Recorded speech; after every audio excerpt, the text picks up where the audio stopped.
This is the foundation. Stories from people who build things, products, services, businesses, how they started, what they're doing now, and where they're going.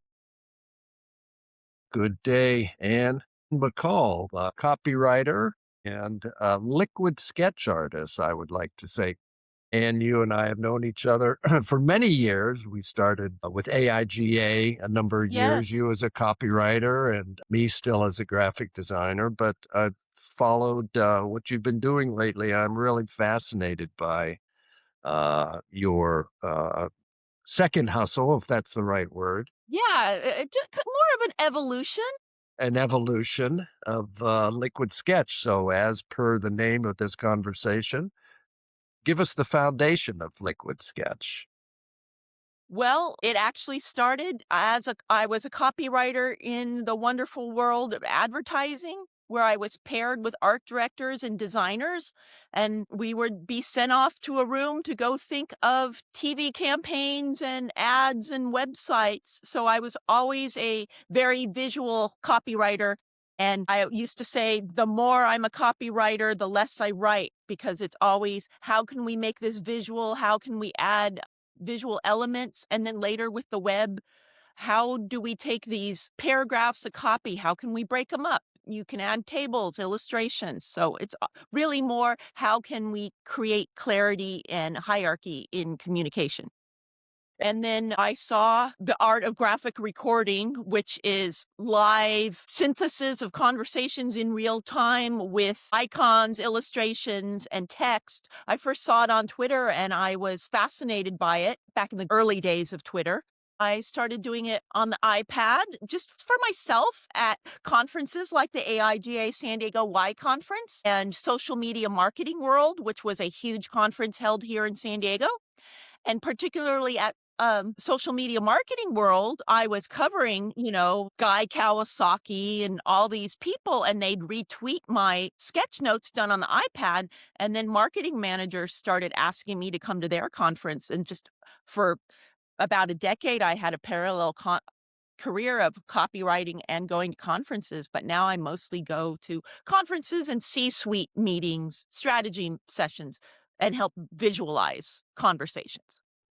And on your website, you've got graphic recording, virtual graphic recording, digital graphic recording, which I think in and of itself is self explanatory. But the one aspect that you wrote about was graphic facilitation. It's done several ways. Sometimes you have a facilitator who leads the meeting and a graphic recorder who is illustrating the conversation. And sometimes those roles are combined into a single person. And you might work with templates, and it's really, how do you guide a conversation?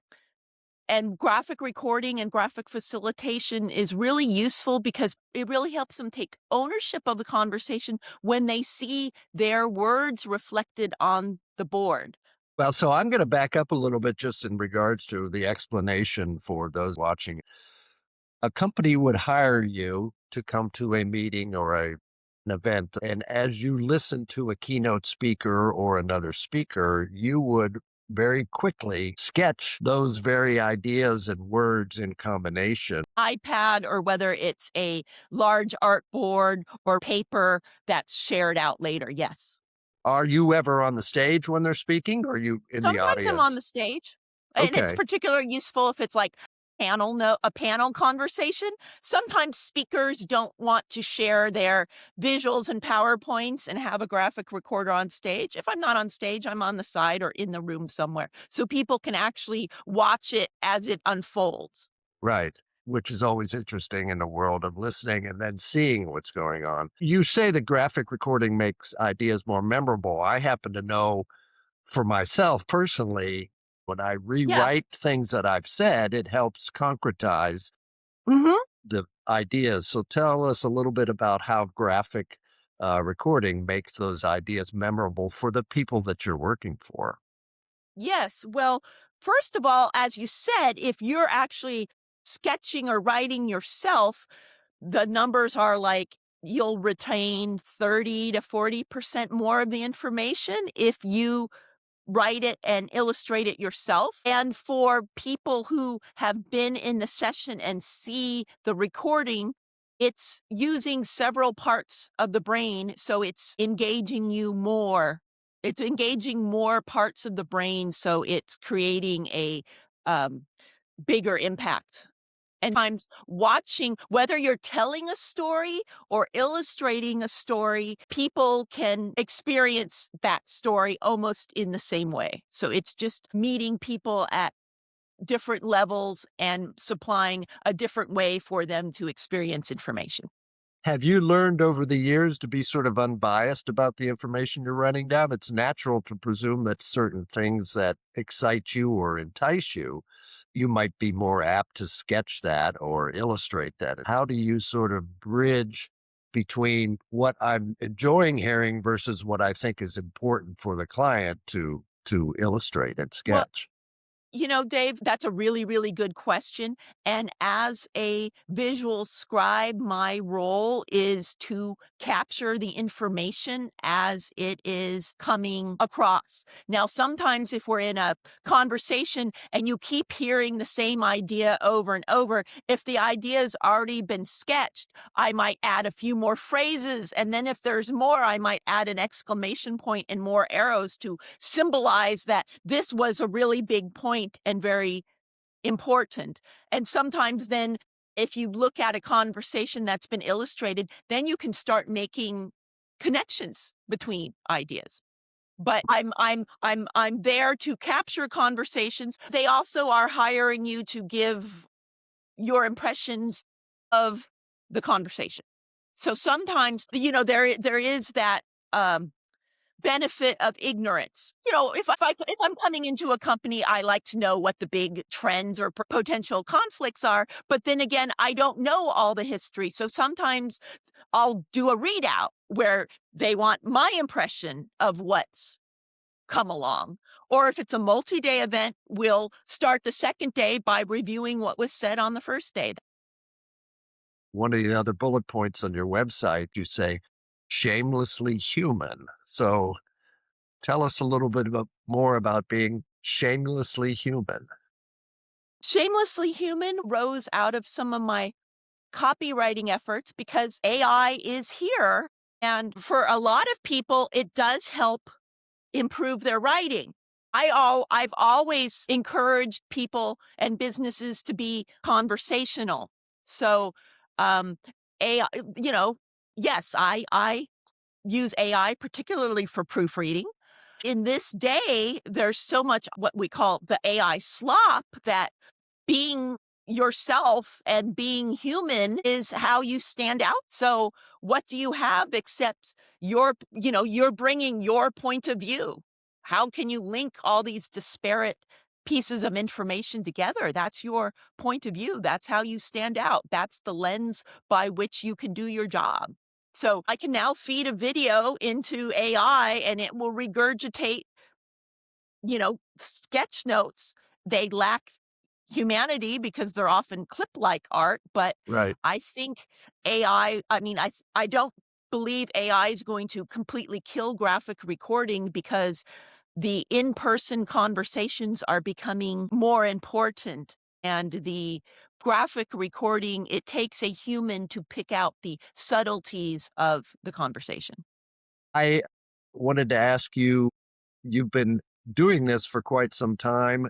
We talk about copywriters, we talk about graphic design, about how the competition has been for as long as we've been doing it, very strong, and it's really a challenge to constantly promote and stand out. Are there that many, or do you feel like you're one of a few? There aren't that many. There's some that have graduated from CalArts, which trains the Disney animators, but you have to do more. It's more than just your illustration skills. It's listening and it's synthesizing, and that's where, 20 years as a copywriter has come into play because like an actor in Hollywood who's played all sorts of things. I've done a broad width of industries, so that Right. comes into play with graphic recording because I often already have somewhat of an industry foundation upon which to stand. And there's actually quite a few copywriters who do this because it's still the same thing, taking all this information and how do you create hierarchy and how do you create something that's going to break through the clutter and how do you synthesize something down to its most essentials and then underneath that put the supporting facts. So it's all very much related. As a person who's remains curious, because I don't think that atrophies at all as I age, do you find yourself constantly fascinated by all the various clients that you work for? You must, right? Oh, it's an honor. It's an honor to sit in on these conversations. Over the past year, I've been on the inside conversations of a tech company that's getting ready for their IPO. So it's very interesting to see what they have to do to go through in order to take their company public. On the other hand, probably the most moving event I did was for survivors of child trafficking who are advocates and teaching them how to be advocates for other survivors and how do you take these difficult conversations out to the public? Removing the emotions of it and trying to be just very nonplussed must have been difficult for that one in Yes, particular. a strong and warm community. We Yeah, constantly need that, that's for sure. yes. What do you deliver to the client and what do you see after they're done with it? Do you see data that says there's been more statistics that show that we've successfully launched this or deployed this? I would imagine you've got clients that ask for PDFs and videos and any Yes, of a number of I files. if I deliver, something electronically, I deliver videos and JPEGs. If I create a large artboard, I delivered a Photoshop piece that is seamlessly white in the background with just the color so it can be delivered by email or social media. So, if it's a public conference, these things are shared out, and they're often, I always say that it's the most photographed part of your event. If it is an internal piece, they're often used as a summary of a company's strategy. What's the statistic that 70% of a company's internal initiatives fail? And that's because 50% of the time they don't know what's going on or they're not aware of what's being said. Because how often are these strategies, they're either revealed in an email or a talking head video or slide 9 of a 50 slide PowerPoint. So graphic recording is a way to visually share the information in a format that people are usually pretty excited to see. I think they would be. And it's interesting because that's a nice counterbalance to what I criticize that poor PowerPoint presentations are hard to follow as a audience member. And yet you take all the number of thoughts and ideas and combine them.